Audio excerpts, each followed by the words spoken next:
मौसम की बात कर लेते हैं। मुल्क में बारिशों का एक और ताकतवर स्पेल। कोयटा समेत बलूचिस्तान के मुख्तलिफ इलाकों में बरसात, ज़ियारत समेत दीगर इलाकों में बर्फबारी। लाहौर के मुख्तलिफ इलाकों में बादल बरस पड़े, कहीं हल्की तो कहीं तेज़ बारिश।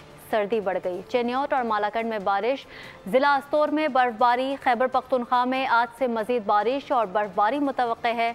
शुमाली पंजाब, गिलगित बल्तिस्तान और कश्मीर में हल्की बारिश और बर्फबारी का इम्कान है। महकमा मौसमियात के मुताबिक 9 मार्च से ईरान से पाकिस्तान में बारिशें बरसाने वाला नया सिस्टम दाखिल होगा।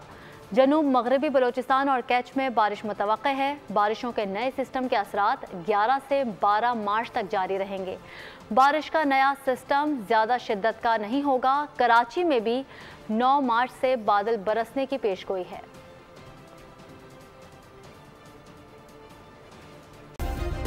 सब्सक्राइब करें और बेल दबाएं ताकि कोई खबर रह न जाए।